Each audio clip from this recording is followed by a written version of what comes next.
Boldwood presents I Knew You Were Trouble, written by Sandy Barker and read by Nicolette Chin. Chapter 1. Kate.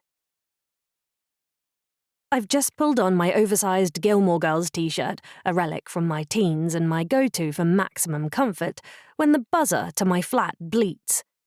It's either a delivery driver who's got the wrong flat, or Mrs. Winterbottom, who lives below me, has locked herself out again. If it's the latter, that makes twice this week.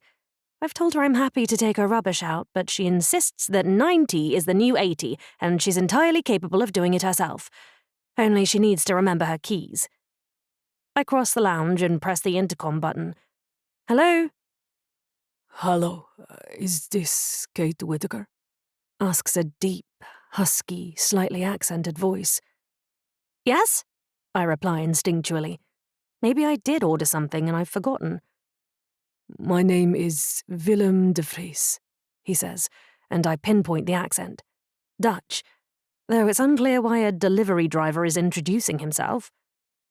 Okay, do you have a parcel for me? You can leave it by the door and I'll come down to collect it later, I reply. No, it's not a part.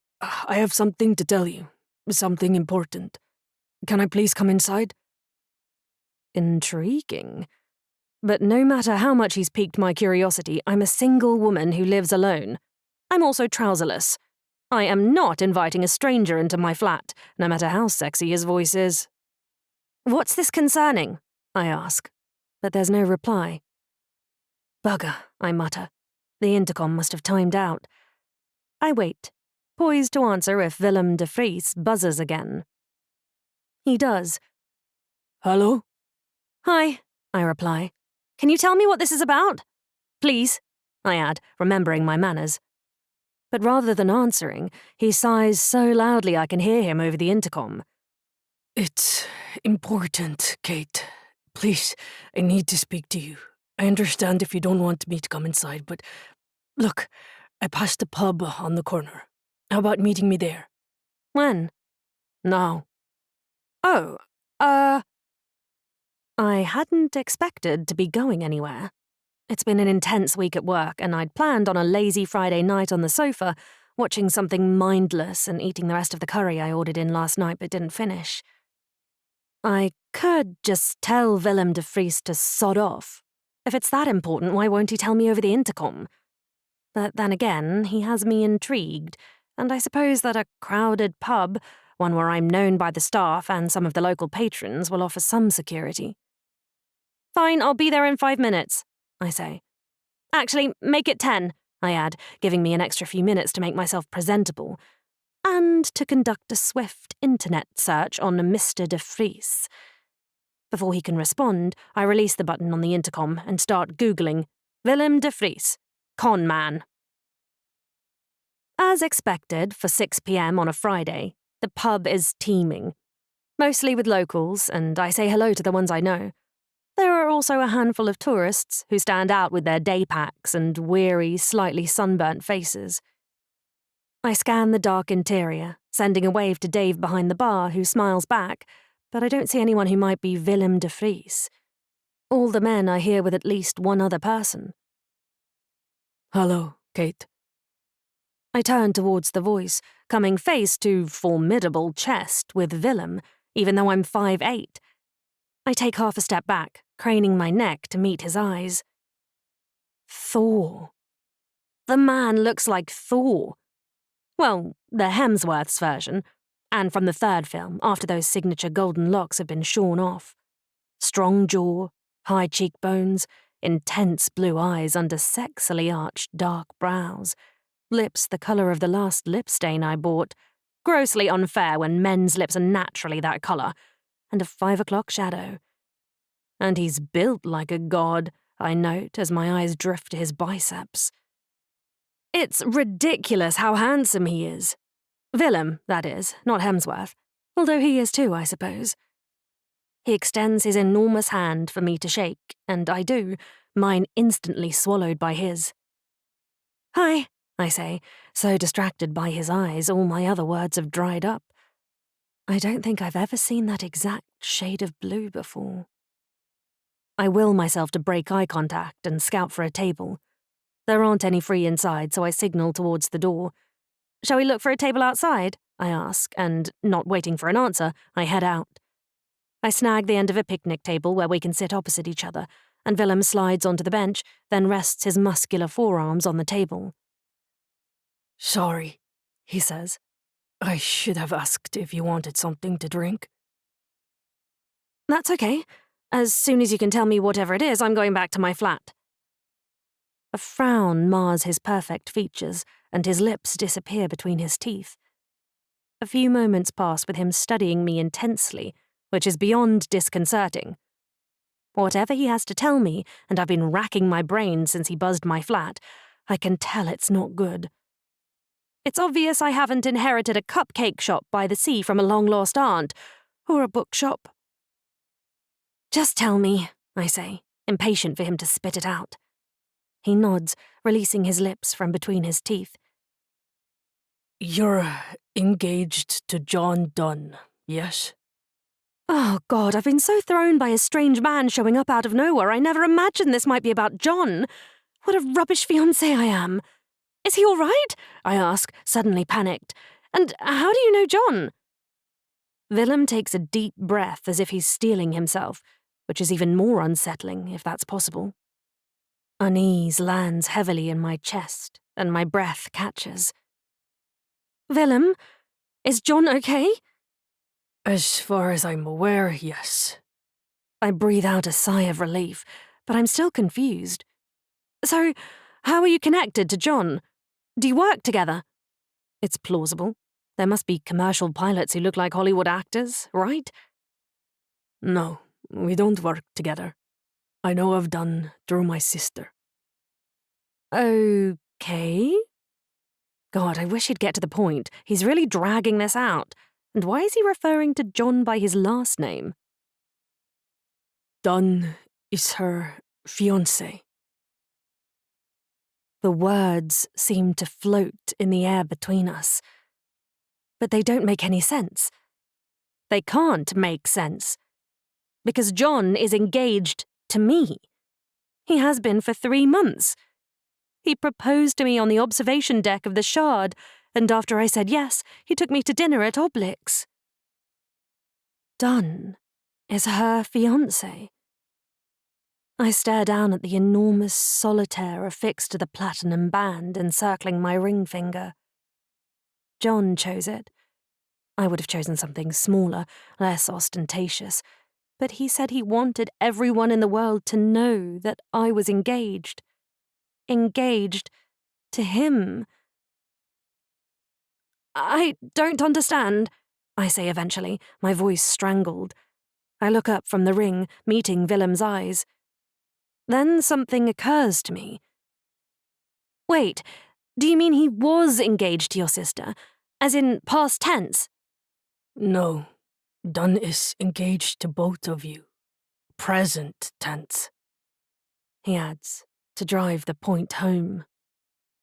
But he can't be, I say with a dry laugh. You're having me on, right?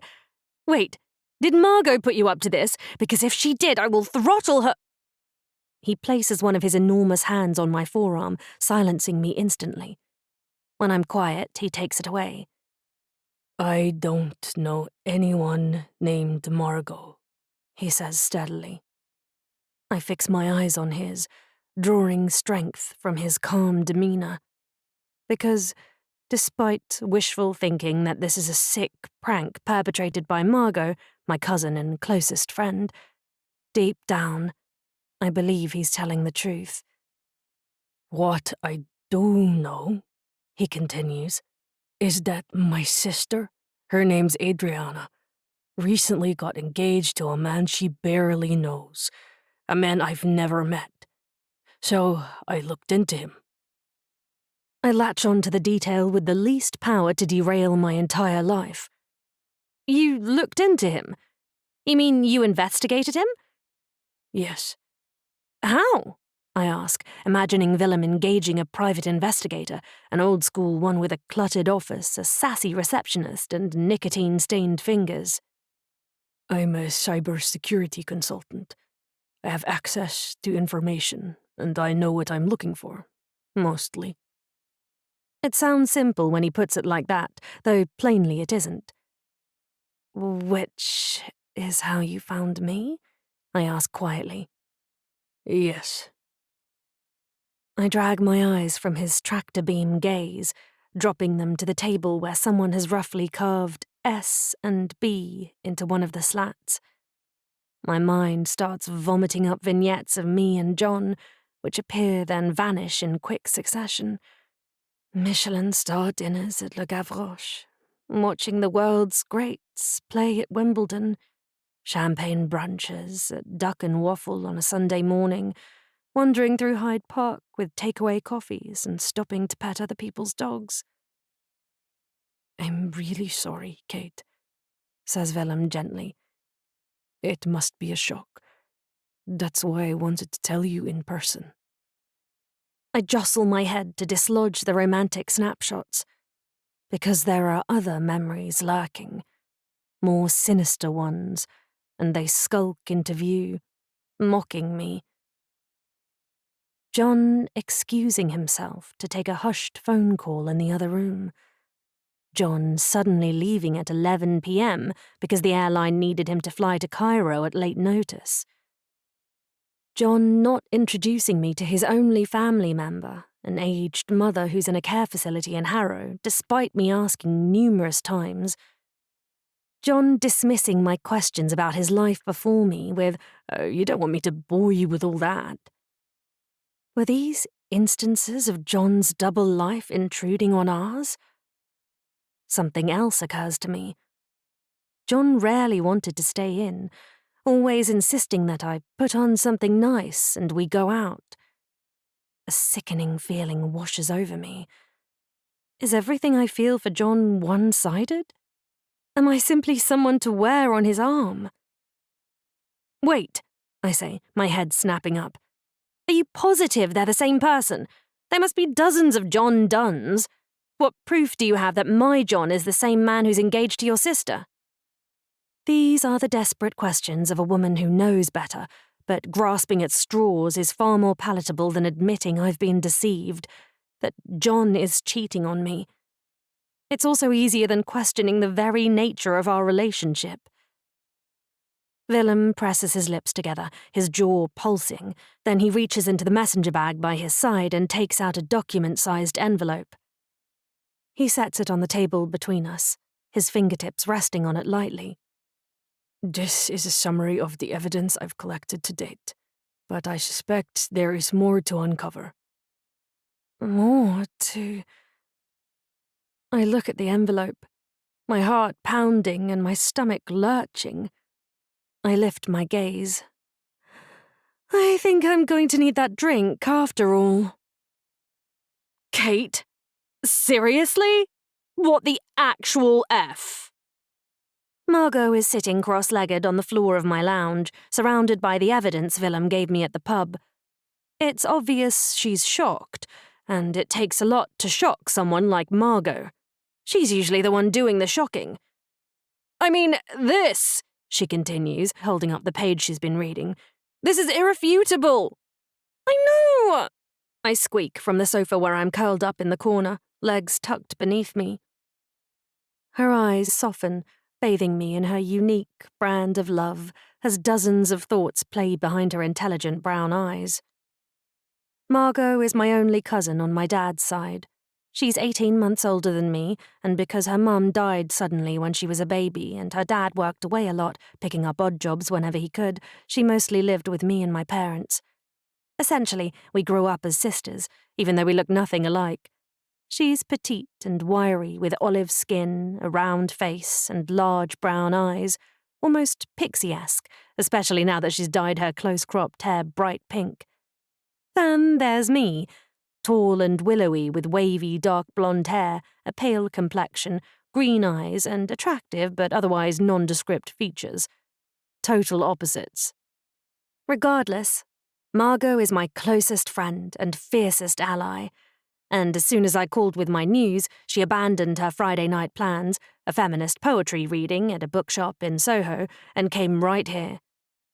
She picks up another page and continues reading, intermittently murmuring and tutting, her face set in a scowl.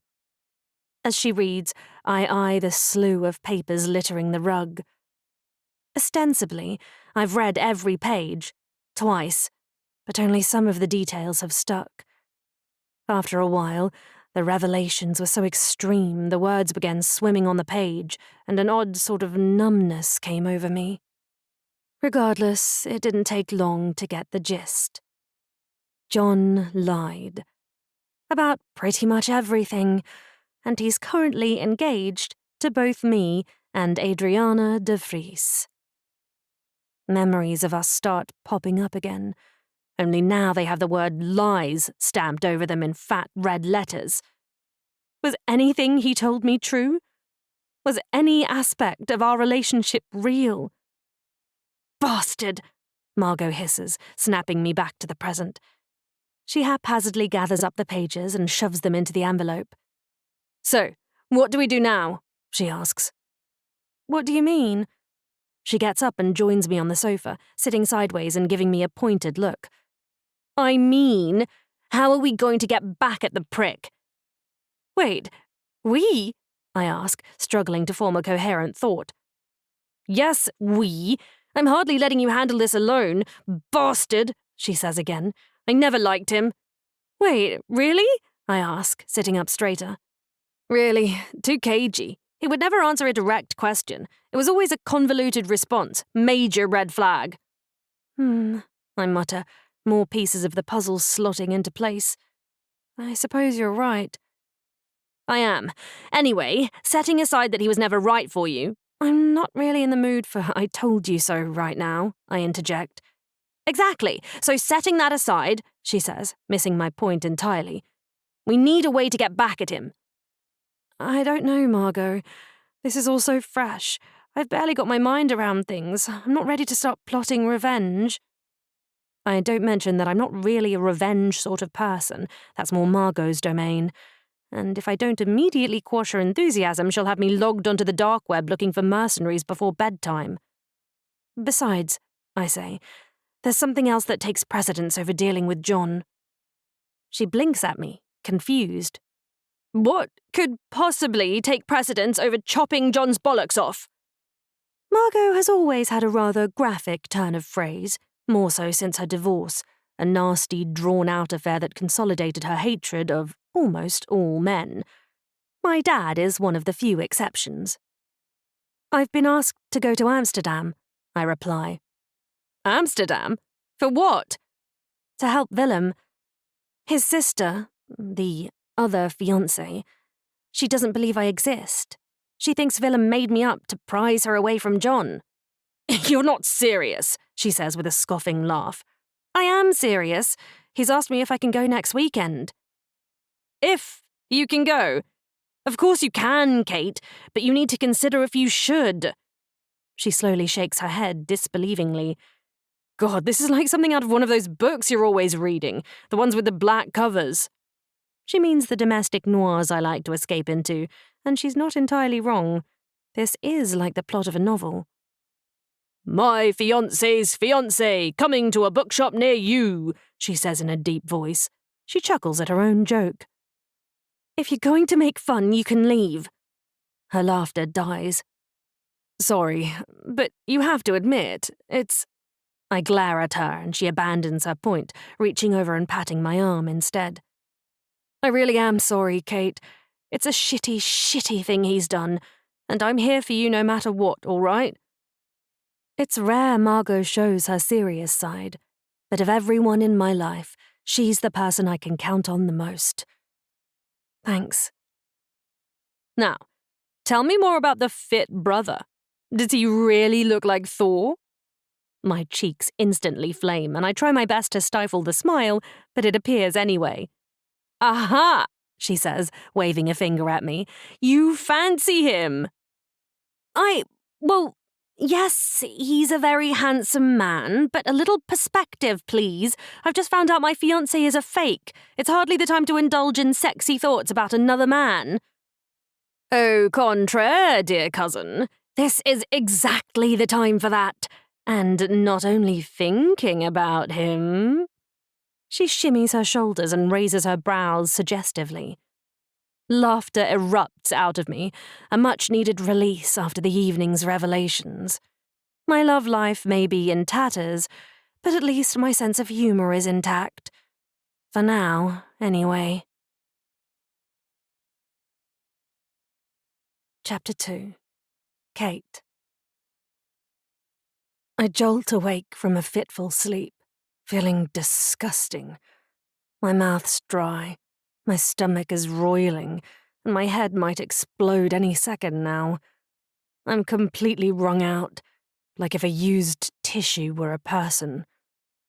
I roll onto my side and shut my eyes, deliberately slowing my breathing to quell the queasiness and ease the headache. It helps, a little. Last night was... what? Devastating comes to mind.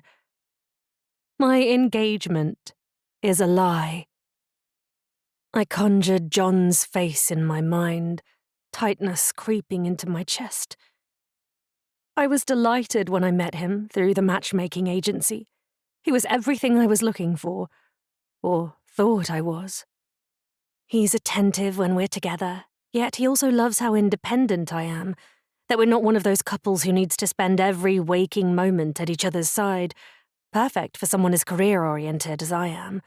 And he appreciates that I'm my own person, that my identity isn't dependent on his. His identity. Huh, whatever that is. Admittedly, sex with John had always been, well, less than mind-blowing, but I've never really minded. I fell in love a dozen times in my 20s and early 30s, passionately, longingly, achingly in love, and each relationship ended in heartbreak. Heartbreak that knocked me sideways and took what felt like an eternity to recover from. At 37, I'm now far more pragmatic. I will happily forego passion for contentedness, stability, and shared values, for a love built on mutual respect. Only all of that was bogus. Everything I thought I had with John was a forgery constructed by a crafty, scheming pretender. For the 50th time since Willem buzzed my flat and blew my world apart, I ask myself, was any of it real? From my end it was. I care for John. Cared, I remind myself. All that's in the past now. I've drawn a proverbial line in the sand, never to be crossed again. John can sod off. Of course, I'll have to confront him eventually. Someday, as far into the future as possible. But the mere thought of it sends another wave of nausea ripping through me. It's all too fresh to be thinking that far ahead. There's a gaping wound in my heart. And my ego. How could I have been so stupid? Ugh, I groan, throwing an arm over my face. That good, huh? Asks Margot, startling me. I flip over and prop myself up, squinting at her. I forgot you were here. I'll try not to take that personally, she retorts dryly, surrendering to a loud yawn. Sorry, and thanks for staying. I could hardly leave you alone, not once the crying started. Right. I plop back onto my pillow, face down. If she were anyone else, I'd feel foolish for the loud and lengthy sobbing session that capped off our evening. Until then, I thought I was handling the situation well. Very well.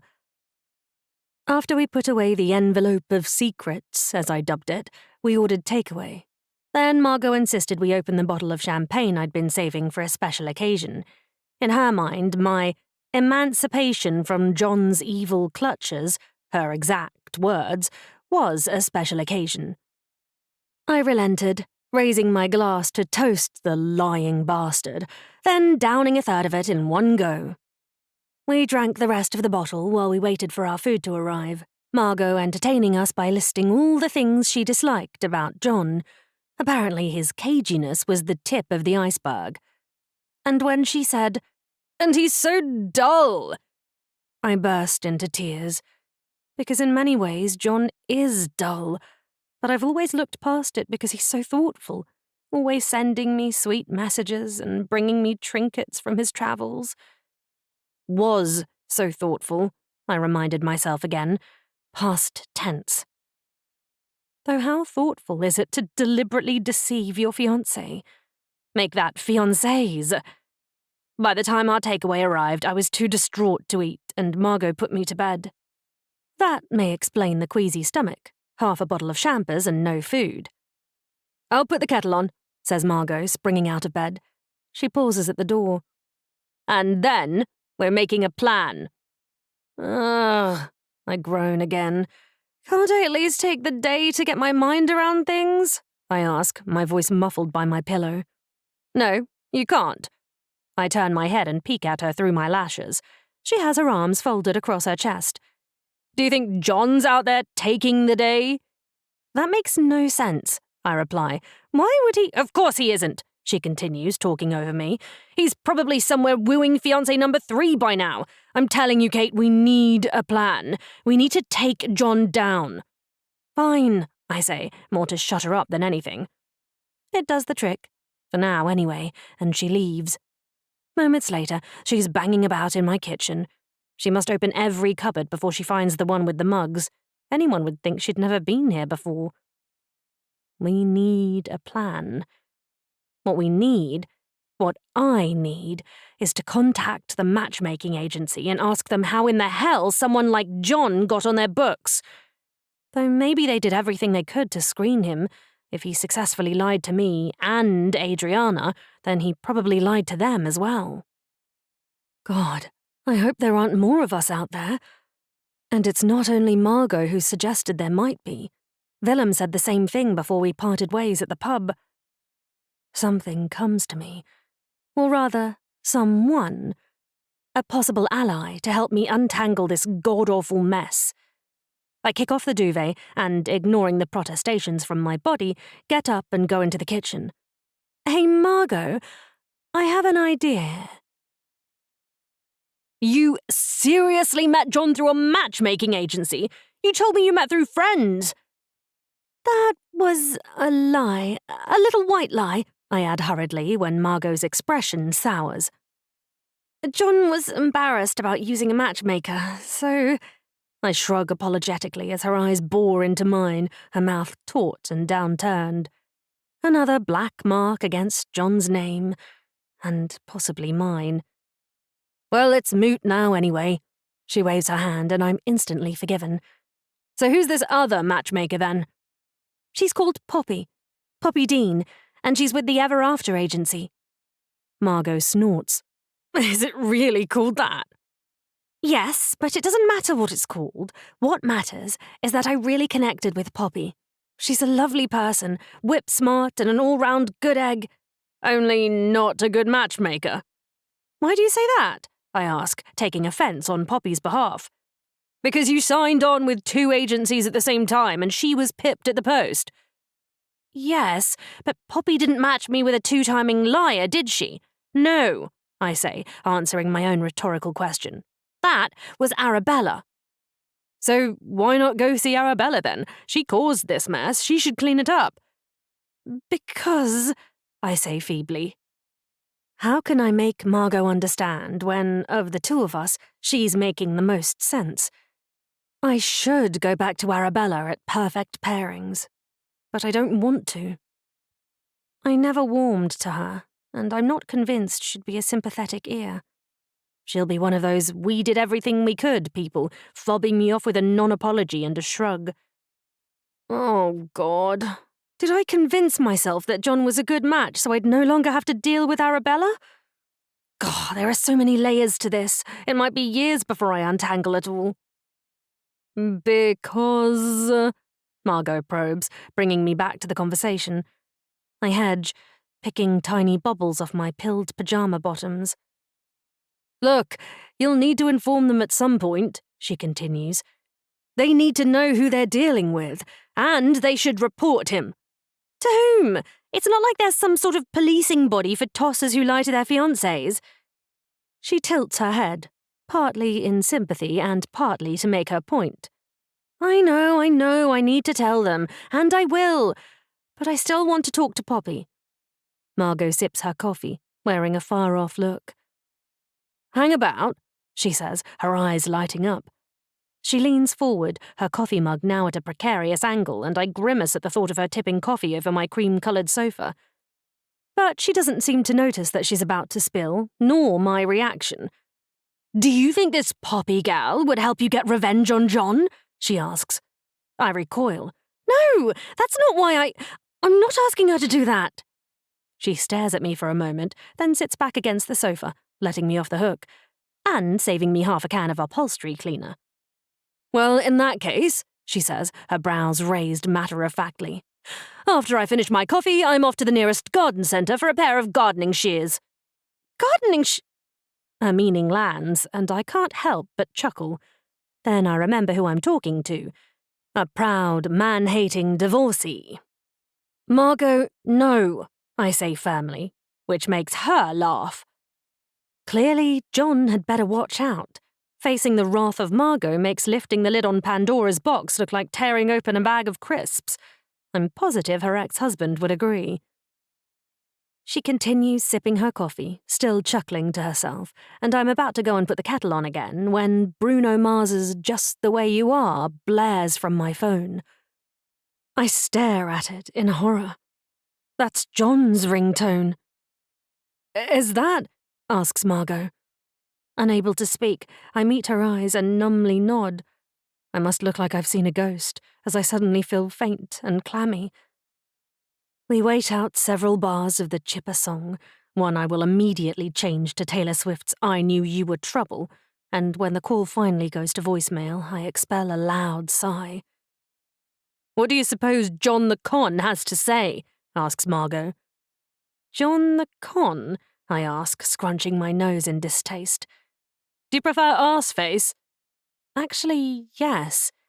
All right, what do you suppose Arseface has to say? My phone chimes with a message notification, and even though I was expecting it, I yelp. On edge much? Asks Margot. Wouldn't you be? She snatches the phone from the table and inputs the passcode. She's the only person besides me who knows it. It's a testament to how much I trust her, and something I now regret. He didn't leave a voice message, she tells me, but he sent a text. Want me to read it to you? I suppose. I flop back onto the sofa and stare out the window at my neighbour's conker tree.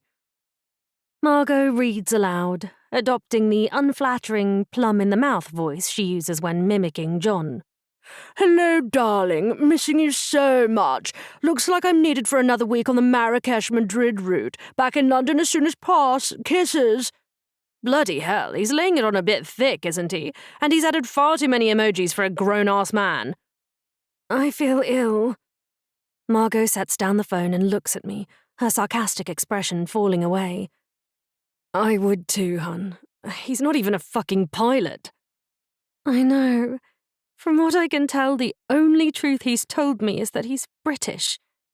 I inhale slowly, bravely examining John's mounting number of lies. I'm positive that I love you should be added to the tally. Then that depressing question raises its hideous head again. Was any of it real? You know what? Says Margot, leaping up. We are not sitting around here all day moping. We're not? I ask, because I could easily make a day of it. Moping, wallowing, maybe I'll throw in some wailing and intermittent cries of, why me? Give my neighbours something to talk about. The only neighbour who could hear you if she weren't 103 is Mrs. Winterbottom, and you don't want to scare the poor love. She'd probably drop dead of a heart attack from sheer fright. First off, she's 90, not 103. Second, don't say things like that. It's bad luck, I know. Only I don't know because I don't believe in all that rubbish. Margot, can you please? I draw both hands across my neck, signalling that I need her to dial it down on the Margotisms. Sorry, she says sincerely. But one more thing and then I'll be quiet. Fine, what is it? Just a little reminder, dear cuz, that you have access to Mayberries. For you and a guest. And the best part? The bill goes straight to John. I sit bolt upright as a tiny bubble of joy rises within me, elbows out and shoving its way through the muck and mire of shock and hurt. Oh my God, you're right. I'd completely forgotten. I've been so busy with work, I've only been there that one time. With John. Exactly. That one time when he gave you access to London's most exclusive private club. She waggles her brows conspiratorially. Yes, when he added me to his membership, I exclaim excitedly. So, we're going? She asks. My smile falls away as reality intrudes on the too brief reprieve. Oh, Margot. This really is proper shit, isn't it? Yes, hon, it is. But for today, it can be proper shit with expensive champers and a fit bloke running his hands all over you. I cough out a laugh. A fit bloke? Oh, right. But how can you be sure the masseuse will be fit? Or a bloke, for that matter? Because the universe owes you. I thought you didn't believe in all that rubbish. Luck, no. But the universe is a powerful force, Kate, and today it owes you a magnum of Bollinger and a fit masseuse. Margot's logic may be flawed, but a day of indulgence, at John's considerable expense, could give me the boost I'll need to handle what's to come. You're right. We're going, I say decisively, and Margot perks up. Spa treatments, lunch, the whole shebang. And every bit of it on John's bill. It's the least he can do, she says, breaking into an evil laugh. Right, she says. I'm going to shower, then raid your wardrobe. You call Mayberry's and tell them to roll out the red carpet. As she closes the bathroom door, she starts singing Good as Hell at top volume. I'm pretty sure that's for my benefit, but regardless, cats in heat have better pitch than Margot, and her horrible singing makes me chuckle. I really am glad she's here. If it weren't for Margot, I'd be curled up in bed right now, sobbing over a man who doesn't deserve even one of my tears. Chapter 3. Kate. Tuesday morning, my eyelids flutter open and I peek at the time. 15 minutes till my alarm, but there's no sense in trying to get back to sleep if I'd been asleep to begin with. Thank God I don't have a waterbed. I was tossing and turning so much last night I would have made myself seasick. Though it would have been worse if I hadn't talked Margot out of setting up camp at mine while I process what's happened. The woman snores like a grizzly bear. In the pre-dawn light, I stare up at the lampshade above my bed, thinking for the 50th time that I should replace it with something less, 70s. Then my mind wanders to darker waters, to Friday night before my world came crashing down. I had had a massive week at work, hitting 3 competing deadlines and putting out several fires, something I excel at, and I was shattered but happy. Well, if not happy, then content. I have a good life. Very good. If I were an influencer, I'd be hashtagging gratitude and blessed all over the damned place. I'm on track professionally as a senior project manager. The variety of my work keeps me motivated, and I get to stretch myself with each new project. I love my flat, 70s light fittings aside, which I purchased 2 years ago with my life savings, a little help from my great-aunt and a mortgage that would scare some people, but which I plan to pay off by the time I'm 50, if not before. I have a decent social life, a handful of colleagues who have become friends, and a few of Margot's mates who've adopted me, and most Sundays I head to the pub for a roast lunch and chit-chat with the locals.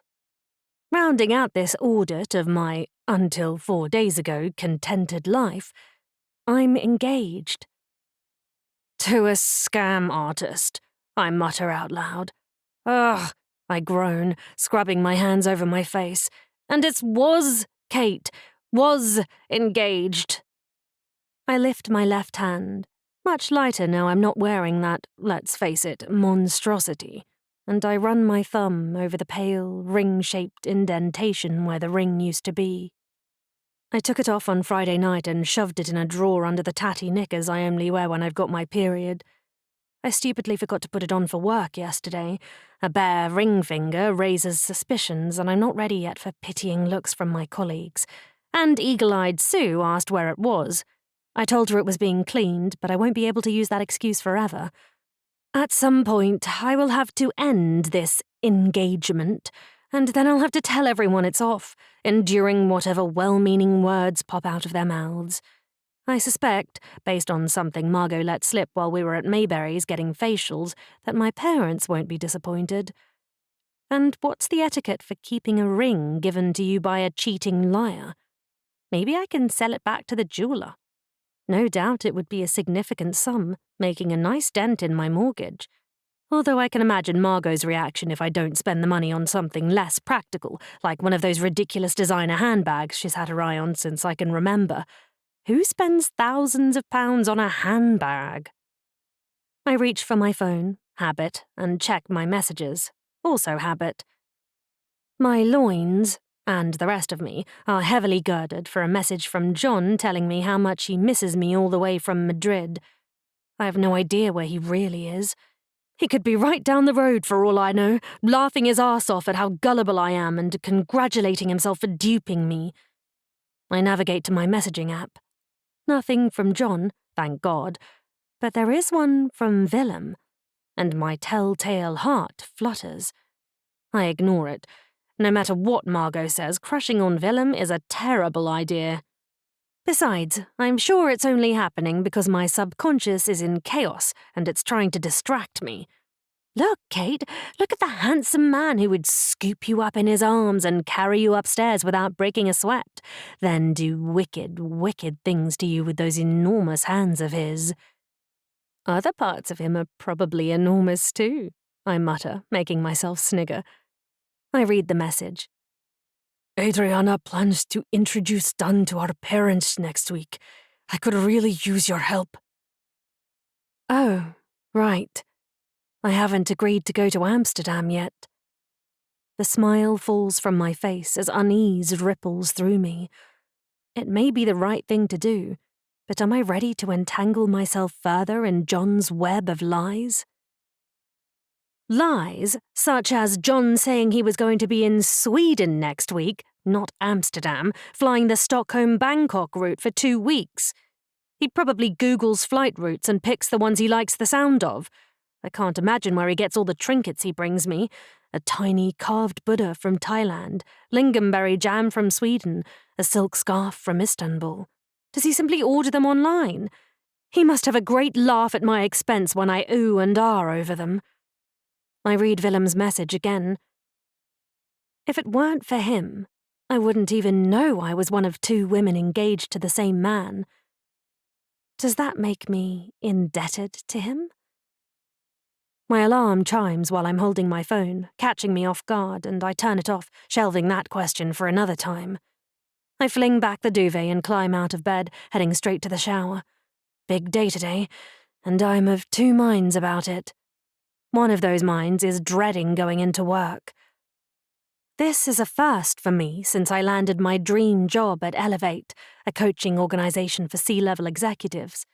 I love my job, not only the work itself, but also my colleagues. And I am fully drinking the Kool-Aid with Elevate. We help organizations build a positive workplace culture, making people's working lives better. My boss, who founded the company, should be knighted, or, as she is a woman, damed. But yesterday I was so consumed by this situation with John I was completely useless, couldn't concentrate to save myself. My colleagues started looking at me oddly and exchanging loaded glances. I ended up faking a migraine and going home early, also a first. This puts me half a day behind, which I aim to make up by lunchtime, and I'll have to lie about feeling better, which makes me uncomfortable. It's one thing telling a small fib about a missing engagement ring, another to fake a malady. The other of my 2 minds is eager for what's happening before work. I'm returning to the Ever After agency to meet with Poppy Dean, something I teed up while convalescing on my sofa yesterday afternoon. I was lying there, mindlessly scrolling through I can't even remember which streaming app, when I thought about something Margot said on Friday night, about getting back at John. And in that moment of perfect clarity, I realized that if John's deception has impacted me so severely, completely upending my world, including my ability to do my job, then I do want him to pay. I'm not sure how Poppy can help with that, but it's got to be worth asking. Poppy. You're ready early this morning, darling. Tristan, who's usually up first, strides into the kitchen dressed in a suit and tie, standard work attire for an investment banker, even these days. As always, he looks like he's stepped right off the runway in Milan, though my handsome hubby could make a sackcloth look good. Mm-hmm, I reply, accepting a cheek kiss. I sip from my enormous mug of tea, watching as he begins the overly complicated process of making coffee with his new espresso machine. So, something special on? He asks. I wait until the loud grinding stops to reply. I've got a client coming in for an early meeting. She's had to squeeze it in before work. Actually, she's a former client. Former client? Tristan glances over his shoulder, then resumes fiddling with the machine. Any idea what it's about? Not really. The last time I heard from her, she'd matched through another agency. Maybe it fell through and she wants to re-engage us. The espresso machine starts gurgling and I take my tea and climb onto a stool at the breakfast bar. Meow. Oh, good morning, you little minx, I say to our cat, Saffron. Thanks for waking me up at 2 and then again at 4. So appreciated when I had to be up at 6. Though Tristan and I also had a late-ish night, something I can't blame on Saffron, as we're trying to get pregnant. Saffron sniffs the air, then struts past me, beelining for Tristan, who's her favourite. He lifts her up one-handed and sips his espresso, and Saffron starts purring loudly. Has that happened before? He asks, resuming our conversation. A client engaging 2 matchmakers at once. Seems a bit unorthodox. It's not the norm, but it does happen. Some clients like to cover their bases, especially if there's a time crunch or some other mitigating factor. Such as having to marry in the next 40 days or forego a sizable inheritance? He asks with a twitch of his mouth. That's a very specific example, Mr. Fellows. Did you just come up with that? Absolutely. He snaps his fingers. Right off the top of my head. Uh-huh. I sip my tea, eyeing him over the rim of the mug.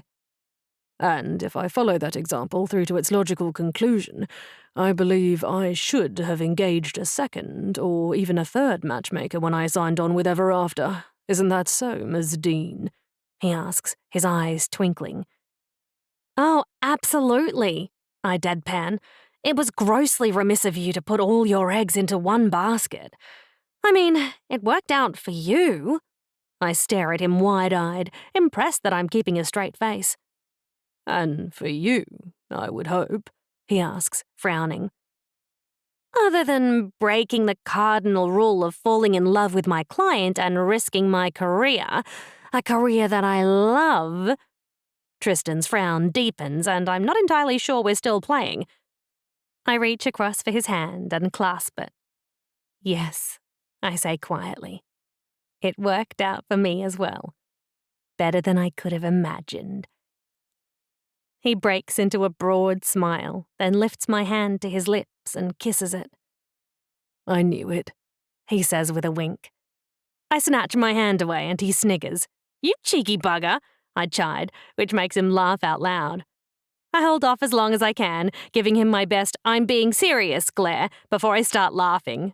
Dag, I say, my way of giving him the win. But we're not really one of those couples who compete. Tristan is my person, my biggest cheerleader and my safe place to land when it all goes to shit, which of course it sometimes does. Him walking into the Ever After agency a year and a half ago, in need of a wife and in a short time frame, was a pivotal moment in my life. We fell in love. Completely, utterly, undeniably in love. Was it inconvenient? Was it unprofessional? Yes, to both. But when you know, you know. And that's one of the aspects of matchmaking I love the most. Seeing that spark ignite, witnessing a client finding everything they've ever wanted. I'm in the business of happily ever afters, or HEAs, and it is both a privilege and a pleasure. So, if Kate Whitaker needs my help, no matter what this is about, I'll be there for her. Right, Says Tristan, downing the rest of his espresso. I'm off like a bucket of prawns in the hot sun. Really? I ask, blinking at him. What? Don't you like it when I speak Australian? He asks, bunging on a dreadful Australian accent. No, babe. I prefer it when I'm the Aussie and you sound like you. Which is... Like a BBC News presenter circa 1964? We hold each other's gaze, both smiling mischievously. Then he springs into action, depositing his tiny cup into the dishwasher and checking his briefcase. I glance at the time, realizing that I need to get going too. I drink another glug of tea, then quickly tidy the kitchen. After saying our goodbyes to Saffron, mine tolerated and Tristan's embraced, we leave together. It's such a rarity we indulge in a soft, lingering kiss in the lift as we ride to the ground floor. Outside our apartment, we part ways with another quick kiss and head off in opposite directions.